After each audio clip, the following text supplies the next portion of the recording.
Halo guys, Assalamualaikum. Saya Salza Saryanggreni. Saya akan menjelaskan tentang bentuk-bentuk badan usaha. Yang pertama, aku akan menjelaskan tentang apa sih pengertian badan usaha itu. Pengertian badan usaha. Secara umum, pengertian badan usaha adalah sebuah kesatuan hukum atau yuridis, teknis, serta ekonomis yang memiliki tujuan utama yaitu mencari keuntungan ataupun laba. Dalam Undang-Undang Ketentuan Pajak Indonesia Nomor 16 Tahun 2009, badan usaha adalah sebuah perkumpulan orang atau modal yang bersatu untuk melakukan usaha ataupun tidak melakukan usaha, yang di dalamnya meliputi beberapa bentuk perseroan yaitu perseroan terbatas, komanditer, dan lain-lainnya.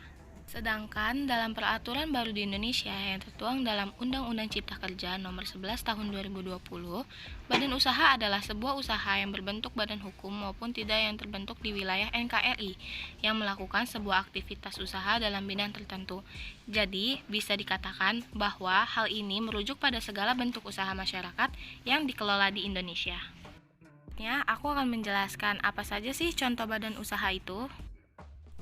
Contoh badan usaha yang pertama, ada perusahaan perseorangan. Perusahaan perseorangan dimiliki oleh satu pengusaha atau perorangan. Siapa saja memiliki kebebasan untuk mendirikan usaha sendiri tanpa ada campur tangan dari pemerintah. Yang kedua, ada perseroan terbatas atau PT. Secara umum, pengertian PT adalah suatu bentuk badan usaha berbadan hukum di mana modelnya terdiri dari saham-saham yang setiap pemiliknya mempunyai bagian sebanyak saham yang dimilikinya. Lalu yang ketiga ada firma. Firma adalah suatu bentuk persekutuan antara dua orang atau lebih untuk menjalankan badan usaha di bawah satu nama yang digunakan bersama. Firma terdiri dari anggota minimal sebanyak 2 orang dan setiap anggota firma memiliki tanggung jawab penuh atas badan usaha ini.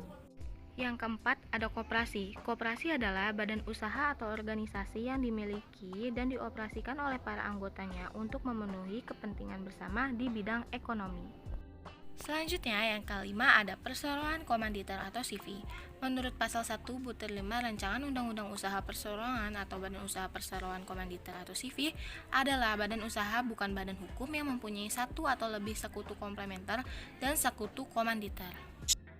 Selanjutnya ada yayasan. Pada Undang-Undang Nomor 16 Tahun 2001, sebagaimana telah diubah dengan Undang-Undang Nomor 28 Tahun 2004, dijelaskan bahwa yayasan adalah badan hukum yang terdiri atas kekayaan yang dipisahkan dan diperuntukkan untuk mencapai tujuan tertentu di bidang sosial, keagamaan, dan kemanusiaan yang tidak mempunyai anggota.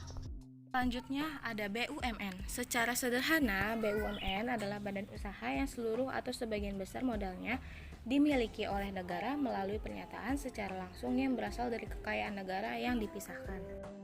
Yang terakhir ada BUMS. Badan usaha milik swasta adalah jenis usaha yang pemilik perusahaan atau modal usaha yang sebagian besar dipegang oleh pihak swasta atau non-pemerintah.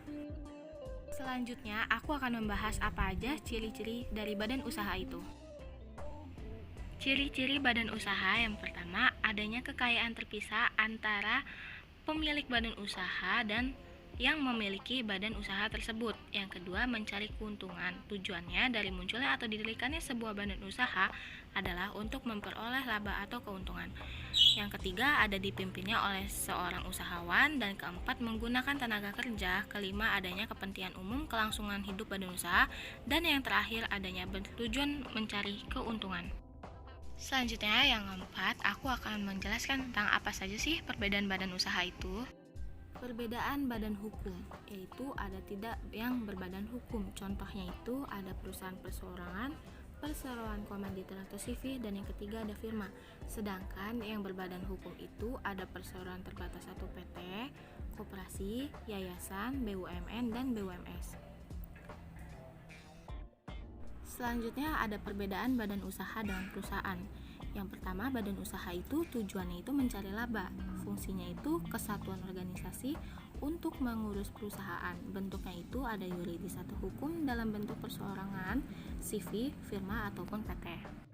Selanjutnya ada perusahaan. Perusahaan itu tujuannya itu menghasilkan barang dan jasa. Fungsinya sebagai alat badan usaha untuk mencapai tujuan. Contohnya itu ada pabrik, bengkel, toko, ataupun produksi lainnya.